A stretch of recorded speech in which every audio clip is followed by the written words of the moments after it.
Welcome to the deep dive.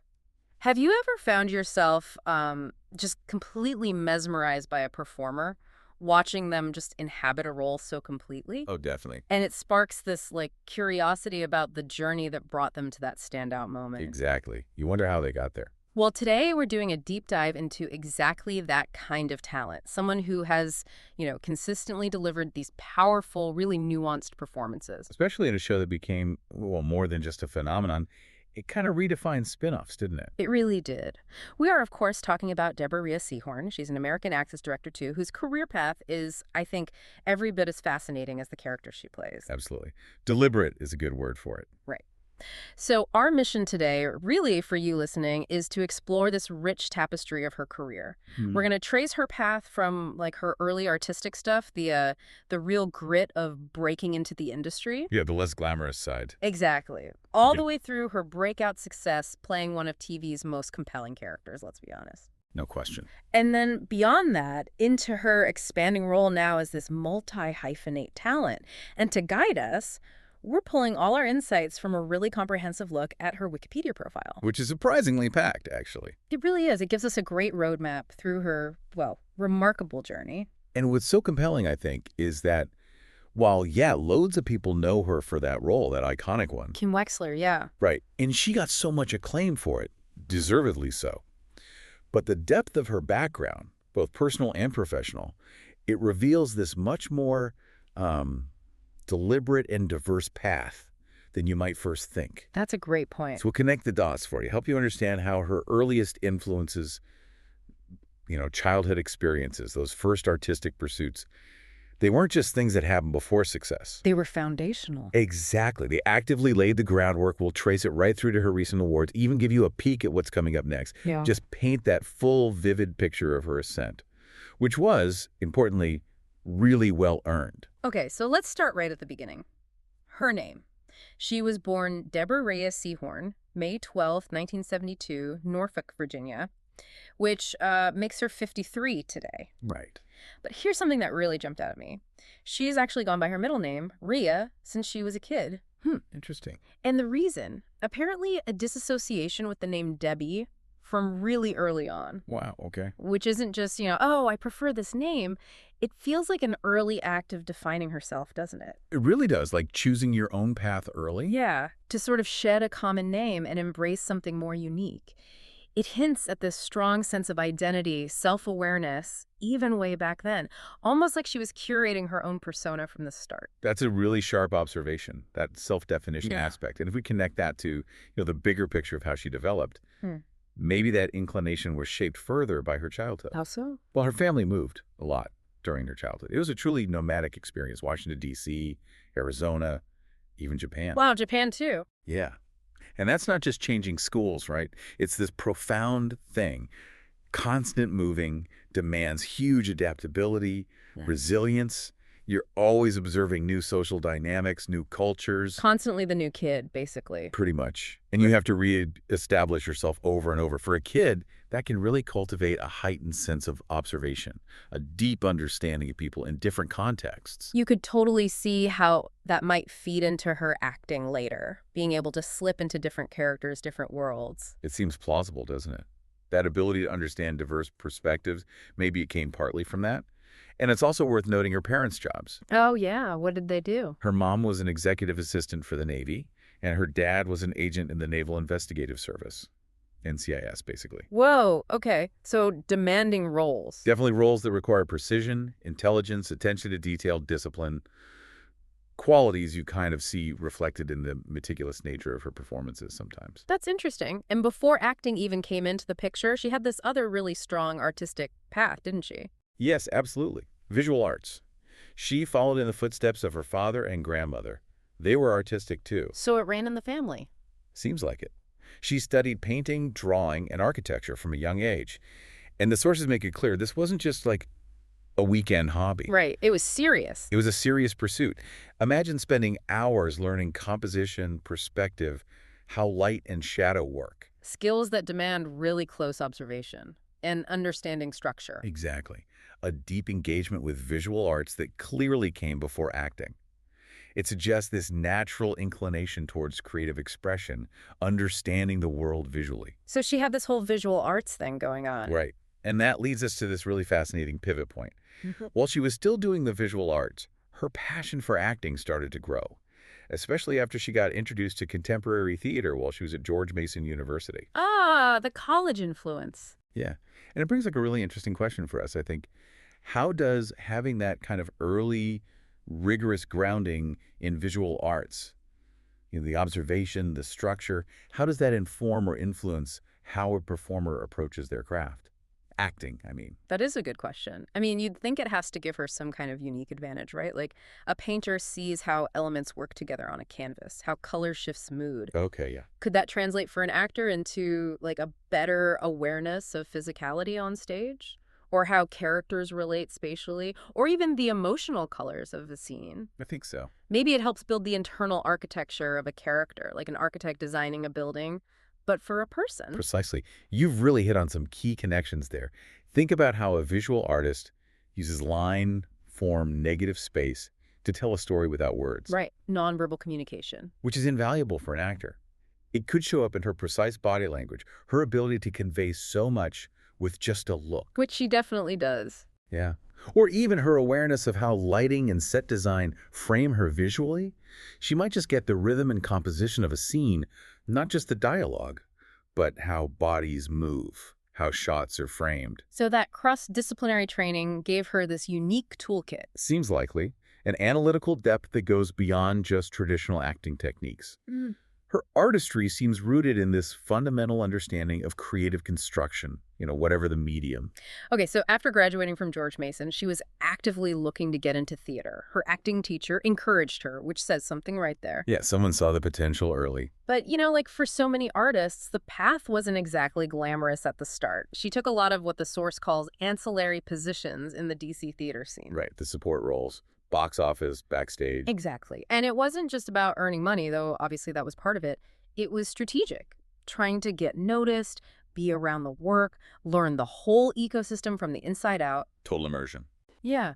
It really speaks volumes about the dedication, the tenacity, the strategic thinking you need right at the beginning. You don't just walk onto a big stage. No, you hustle. You work every angle just to be in the room. Totally. Absorbing everything. It's a testament to her commitment way before any real fame came along. Indeed. And despite that talent and perseverance, which, did lead her pretty quickly to landing major roles in local DC theater. So she was getting good parts. Oh, yeah. But the financial reality, still tough. The sources say she still had to take odd jobs and, quite tellingly, roles in industrial short instructional films just to make ends meet. Oh, wow. Instructional films, that paints a picture. Doesn't it? Imagine going from the depth of a stage play to, showing how to use a new copier or explaining some corporate policy in a, low-budget video. Talk about range. Right. It really underscores the struggle. Even with stage success, you need immense resilience, willingness to do any work that pays, whether it's artistically fulfilling or not. That period must have built some serious character and work ethic. Absolutely. It's a foundational experience for so many successful artists. It grounds them, reminds them of the hustle. So from the stage, she then started getting parts in TV, making that transition to screen. Gradually. And it's really fascinating how she described those early TV roles. She said she often played characters that were very wry, sarcastic, knowing women. Interesting description. Yeah, and this detail really caught my eye because she drew a direct comparison to her idol, B. Arthur. B. Arthur. Okay, wow. That makes sense. Right. You think of B. Arthur, especially Dorothy in The Golden Girls, and you instantly get that archetype.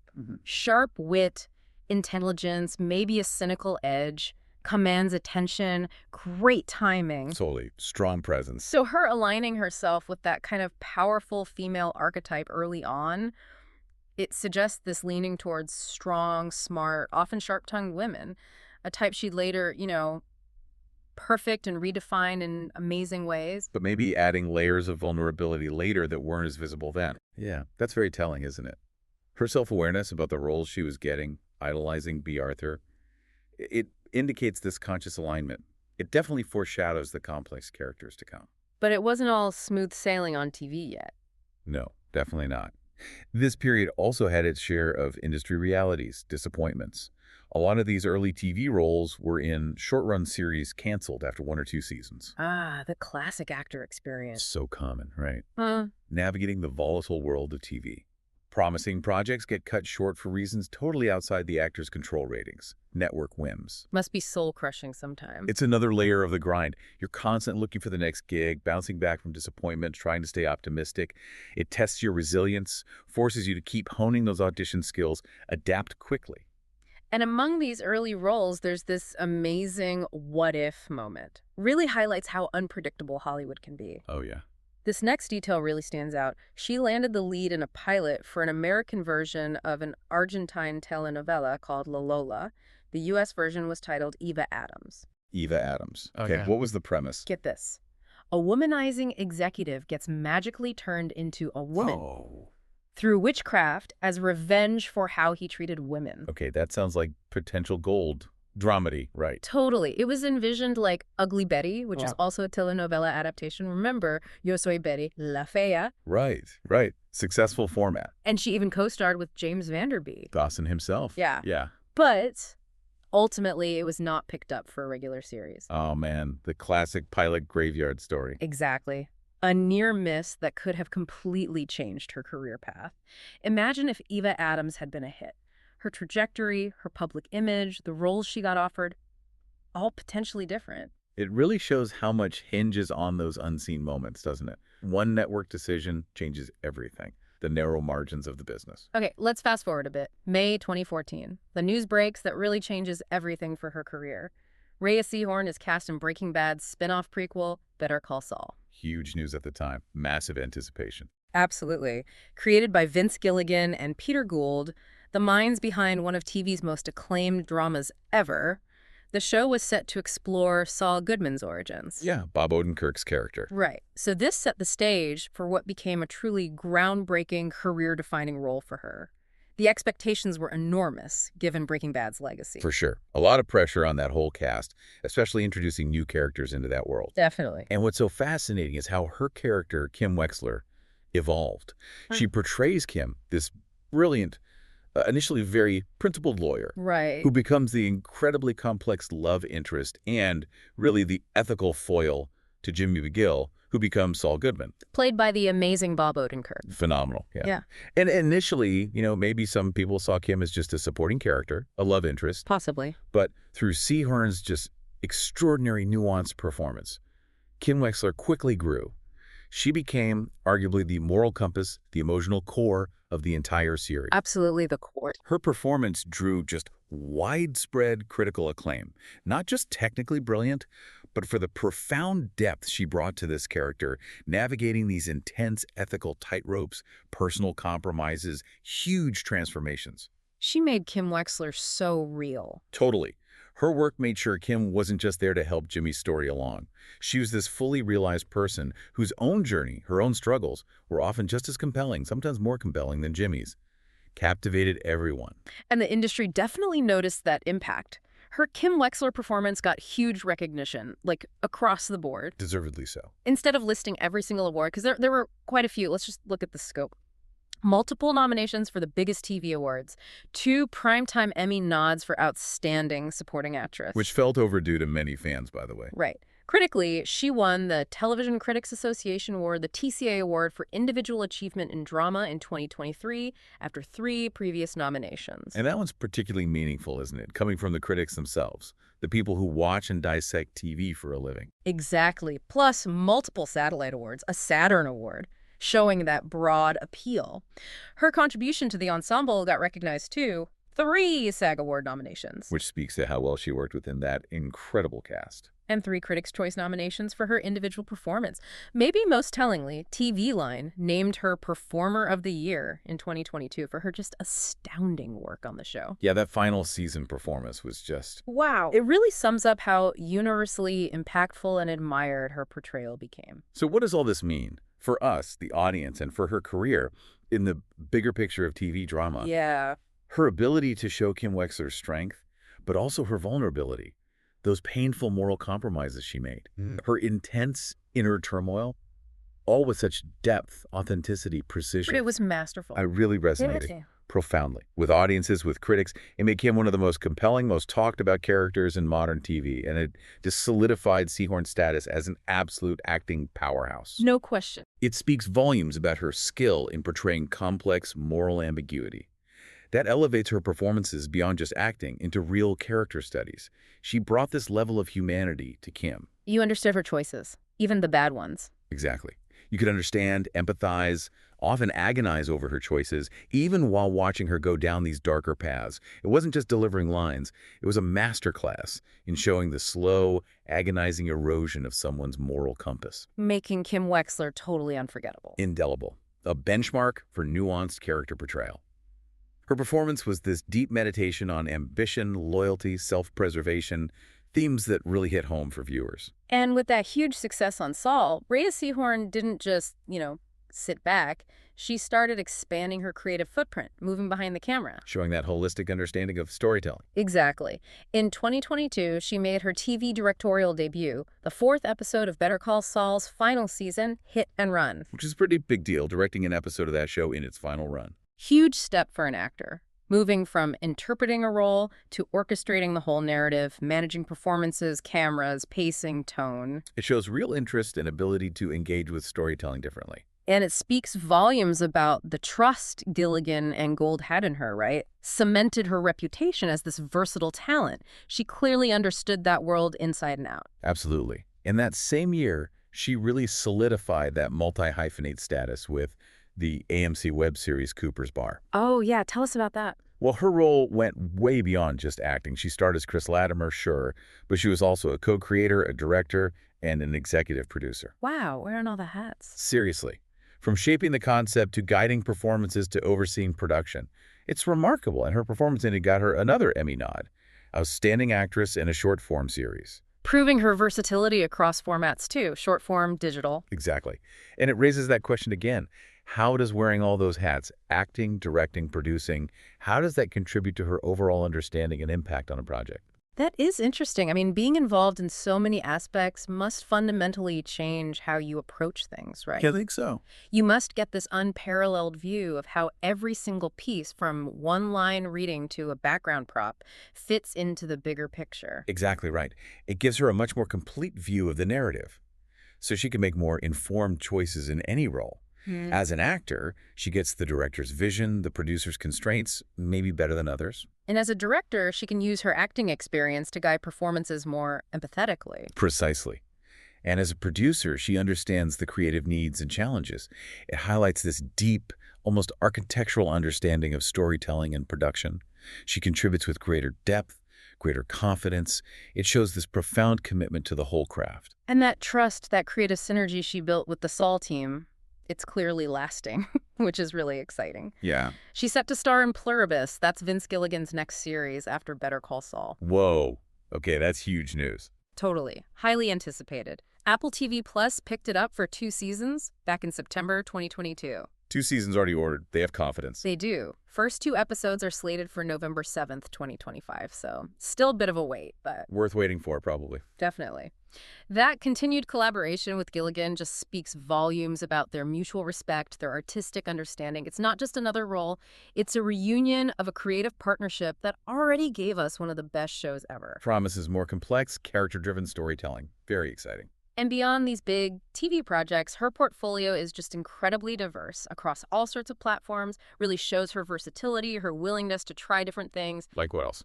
Well, film-wise, she's done indie features like Writers and Floating, showing that commitment to varied projects. But she's also moved into bigger stuff. Mainstream movies. Yeah, like the horror thriller things heard and seen back in 2021. And the upcoming Bad Boys, Ride or Die. Bad Boys. Okay. From indie drama to action blockbuster. That's range. Total adaptability. And her theater roots are still strong, too. She did Broadway, 45 Seconds from Broadway. Okay, Broadway credit. Nice. And other significant plays, The World Over, Arthur Miller's All My Sons, Stop Kiss, The Experimental Marat Sade. Wow, that's a diverse stage resume, too. Classic, contemporary, experimental. That experience must have honed her craft incredibly, sustaining a character live, projecting, working in an ensemble, skills that definitely feed her screen work. No doubt. But she hasn't stopped there. She's gone into other media, too. Voice acting? Oh, yeah. Yeah, a bunch of animated series. Ridley Jones, The Harper House, Monster High, the adult animated show Invincible. Even Lara, Superman's mom, in My Adventures with Superman. So she's got voice acting chops too, conveying everything just with voice. That's a whole different skill. Totally. And get this, for a throwback, she was in the 1997 Magic, the Gathering video game. No way. Doing what? She voiced the tutorial witch. The tutorial witch. That's amazing. Such a contrast to Kim Wexler. Right. Plus, web series like those Better Call Saul extras, ethics training with Kim Wexler. Oh yeah, those were great. And even podcast series like Convolution and The Thrilling Adventure Hour, audio-only narrative. She's really explored almost every platform, hasn't she? It's incredible. Film, theater, voice acting, video games, web series, podcasts. Just this fearless, expansive approach to performance and storytelling. Hashtag tag outro. So if we try to connect all this, bring it together, Rhea Seehorn's journey, it's just this really compelling story. Dedication, immense talent, remarkable versatility. Absolutely. From that nomadic childhood, which probably fostered adaptability, keen observation, and that early serious training in visual arts. Right, the foundational stuff. To the demanding world of DC theater, the struggles and near misses in early TV, and then finally, the global acclaim for Kim Wexler. Her career is just this powerful testament to persistent craftsmanship. Well said. And what's truly fascinating isn't just the success itself, though it's well-deserved. It's the foundational work she did in all those diverse fields, visual arts, theater, different media. They weren't just resume entries? No. They were distinct, formative experiences that clearly informed and enriched her later award-winning work and her move into directing and producing. Every step built on the last. It resulted in the profoundly skilled, multifaceted artist we see now.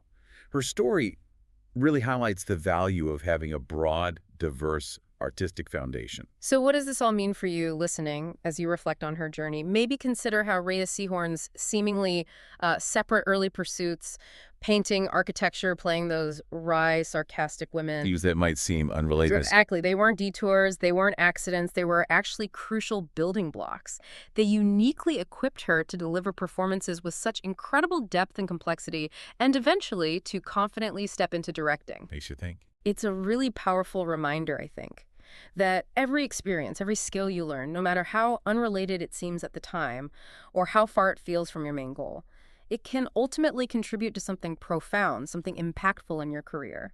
Yeah. So what uncelebrated parts of your own journey, those maybe minor skills, those unexpected detours, those diverse experiences you've had, might actually be subtly preparing you for your next big breakthrough? It's definitely a thought worth mulling over, isn't it? Might spark a new appreciation for your own unique path.